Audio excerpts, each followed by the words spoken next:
gastric adenocarcinoma. This is the most common malignancy of the stomach and it is more commonly seen in males. The risk factors for gastric carcinoma can be divided into three factors: environmental factors, host factors, and genetic factors.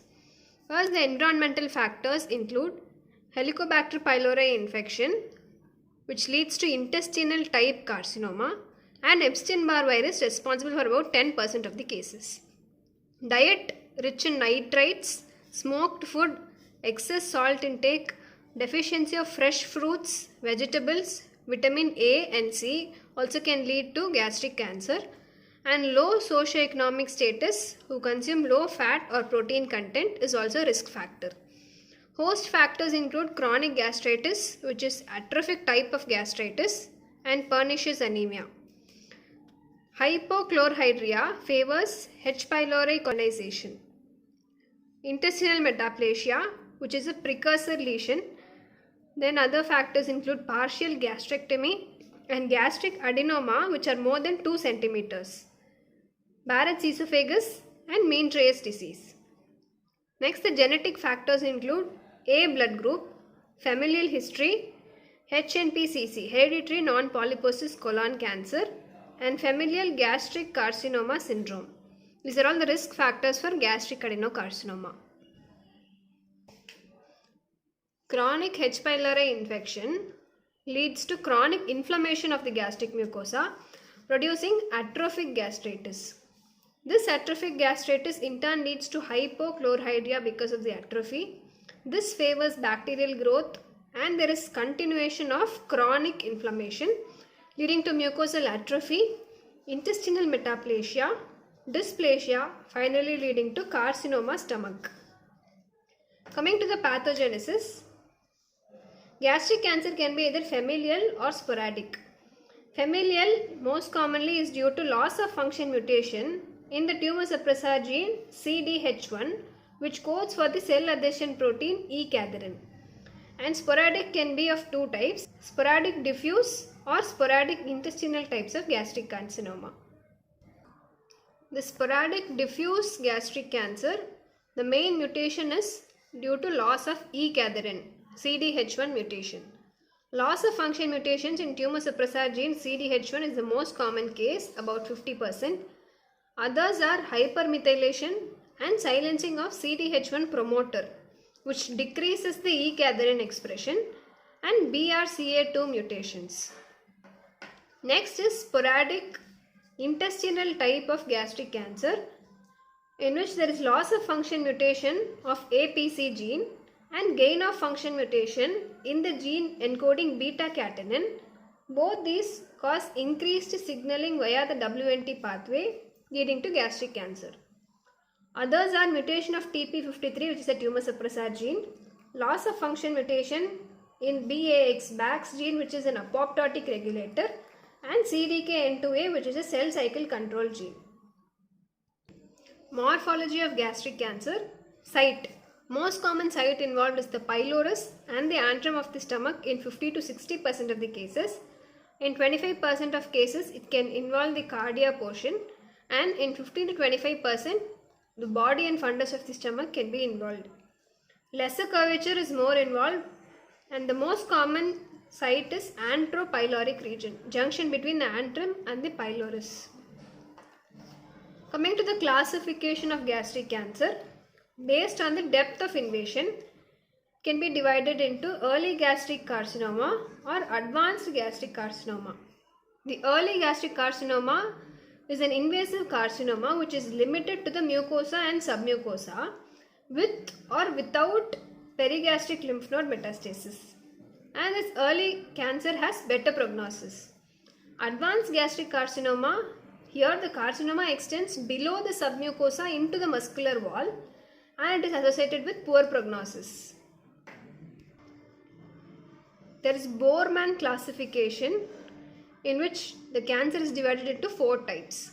Type 1 is polypoid, type 2 fungating, type 3 ulcerated, and type 4 infiltrative. So this is the polypoid mass, which is type 1. This is fungating, And here is the ulcerative type, type 3, and this is the infiltrative. It infiltrates the whole wall of the stomach. This is type 4.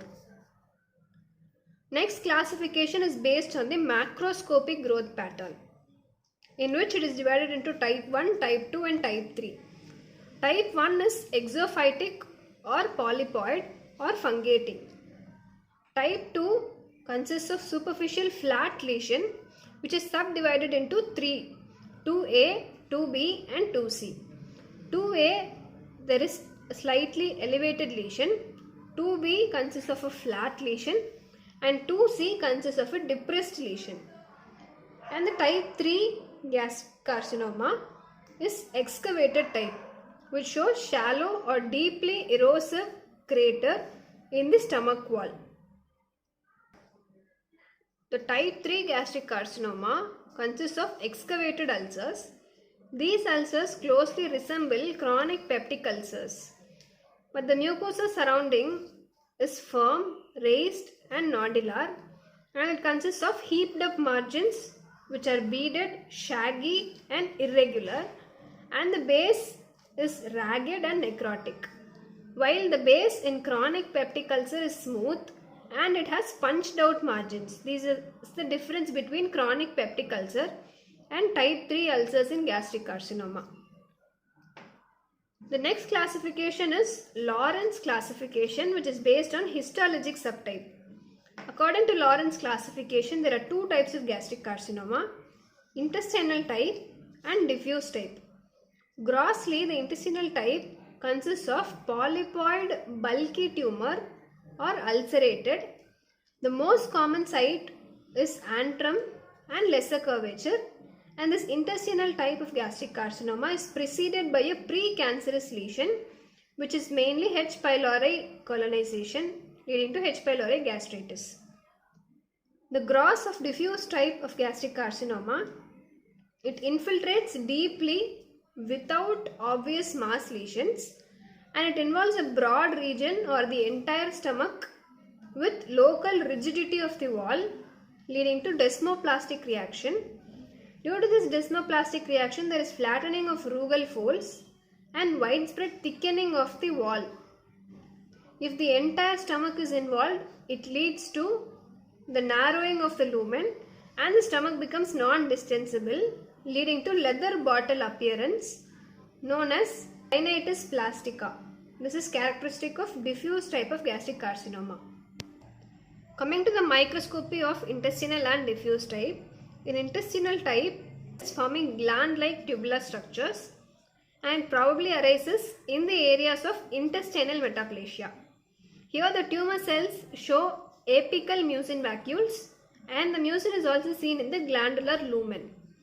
Whereas in microscopy of diffuse type of gastric carcinoma, there are disc cohesive tumor cells due to E-cadherin loss which do not form glands.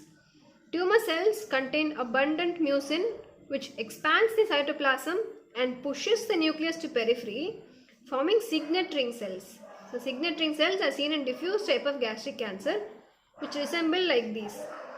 Tumor cells have abundant mucin which expands the cytoplasm and pushes the nucleus to the periphery, forming signet ring cells. Spread of carcinoma stomach. There can be three modes of spread: local or direct spread, lymphatic spread or blood spread. Local or direct spread occurs into the muscularis and serosa of the stomach, and also it can invade the duodenum, pancreas, liver and colon. Lymphatic spread is to the virtuous node, which is the left supraclavicular node. This is the first clinical feature seen, and this is called the Troisier sign. Metastasis of the gastric carcinoma to the left supraclavicular node known as virtuous node. This is called as Troisier sign.